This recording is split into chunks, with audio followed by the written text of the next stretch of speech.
semua, perkenalkan nama aku Audiartanti Dewi dari kelas 10 DPB 1. Kali ini aku akan menjelaskan pengertian dari teks anekdot, ciri-ciri teks anekdot, serta tujuan dan struktur kaidah kebahasaan dari teks anekdot. Mari kita mulai. Jadi yang pertama aku akan menjelaskan pengertian dari teks anekdot. Apa itu teks anekdot? Teks anekdot adalah sebuah cerita atau kisah yang mengandung sifat lucu. Meskipun teks anekdot berisi cerita lucu, tetapi teks anekdot juga bisa memiliki banyak maksud yang biasanya digunakan untuk menyampaikan kritik. Banyak yang menganggap bahwa teks anekdot merupakan cerita yang berisi rangkaian beberapa kalimat lucu. Namun, kriteria teks anekdot bukan hanya lucu, tetapi bisa menyampaikan maksud dari si penulis. Sementara itu, menurut Kamus Besar Bahasa Indonesia atau bisa kita bilang KBBI, teks anekdot dapat diartikan sebagai sebuah cerita singkat yang menarik karena lucu dan mengesankan. Selain itu, teks anekdot biasanya juga membahas orang-orang yang penting atau terkenal, dan tentunya berdasarkan kejadian yang sebenarnya. Hal ini yang membuat teks anekdot pada dasarnya merupakan sebuah cerita lucu yang ditulis dan dibuat berdasarkan apa yang telah terjadi di dunia nyata. Selanjutnya aku akan menjelaskan ciri-ciri dari teks anekdot. Yang pertama dapat kita lihat. Yang pertama ada mampu menghibur dan membuat tertawa.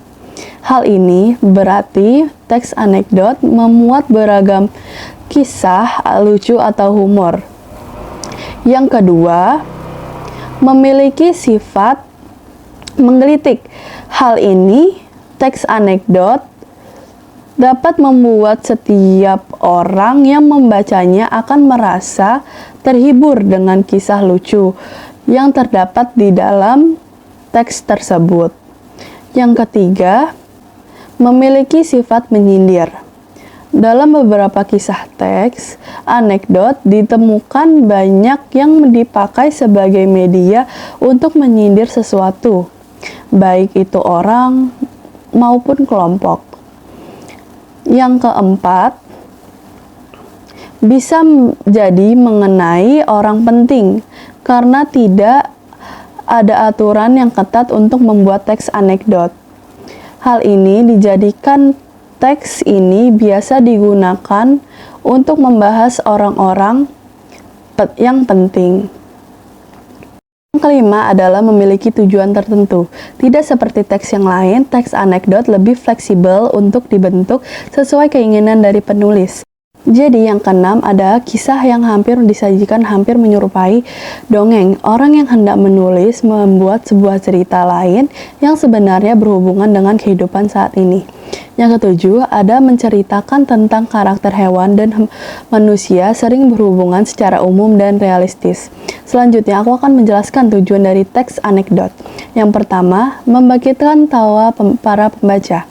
Teks anekdot yang memiliki ciri berupa bersifat lucu, maka tujuan dari dibuatnya teks anekdot adalah membangkitkan tawa para pembaca.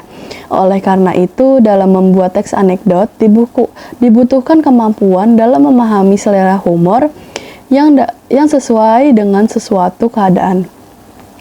Yang kedua, sebagai sarana hiburan. Tujuan kedua dari teks anekdot adalah sebagai sarana hiburan. Teks anekdot yang bersifat lucu bertujuan untuk menghibur para pembaca. Oleh karena itu, tak sedikit orang yang akan terhibur dari teks anekdot ini. Yang ketiga adalah sebagai saran untuk mengkritik. Seperti yang sudah dijelaskan dari pengertian teks anekdot, bahwa yang biasanya digunakan untuk mengkritik tentang sebuah peristiwa yang sedang terjadi. Selanjutnya ada struktur teks anekdot. Yang pertama ada abstrak. Bagian ini terdapat di bagian awal paragraf. yang dimana biasanya digunakan untuk memberi gambaran awal kepada para pembaca mengenai keseluruhan isi cerita. Yang kedua ada orientasi, berbeda dengan abstrak yang memberikan gambaran awal. Orientasi biasanya berisi awal kejadian sebuah cerita. Orientasi juga bisa disebut sebagai bagian untuk menjelaskan latar belakang dari sebuah peristiwa utama yang terjadi. Yang ketiga ada krisis.